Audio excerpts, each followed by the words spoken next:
Nothing spoke more of the animosity between these two men than when Mahasabha Secretary General Sat Miraj accused the former HCU boss of putting a bounty on his head.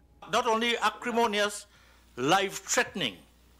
Why you say life-threatening? Because I was receiving calls on the telephone, and somebody called and told me that Harry had paid to eliminate me, a hit.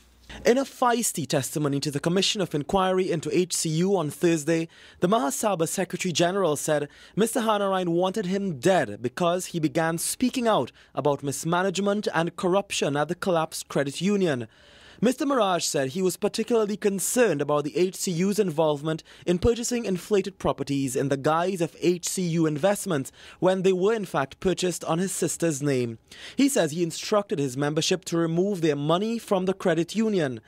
But attorney for Mr. Hanarine questioned why Mr. Miraj had failed to tell the police the source of the information, which formed part of a police investigation. If Badir Sagan Miraj is putting a hit on my life, okay, and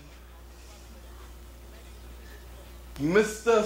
Young here comes and tells me, Fareed, Badir's putting a hit on your life, boy, and I go to the police, I'm not going to tell them, go by Stuart. He tell me Badir's putting a hit on my life. Under cross-examination from defense attorney Fareed Skoon, Mr. Miraj, however, admitted to receiving money from the HCU charitable fund to the tune of $700,000.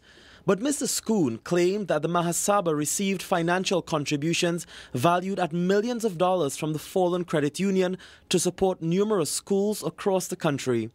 The funding for Mr. Miraj's heart surgery also came under scrutiny, as Mr. Skoon questioned why Mr. Miraj sought a meeting with Mr. Hanarine mere weeks before he went for surgery. You are going off to surgery and you all mutually decide to meet each other because your heart is going to be touched. You are trying to telescope everything into one when these are separated by years.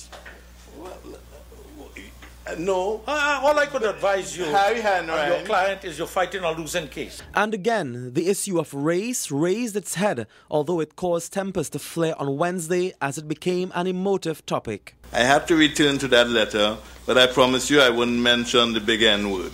You know, when a black man mentions the N-word, the whole world gets scared. For CNC3, I am Kamal Georges.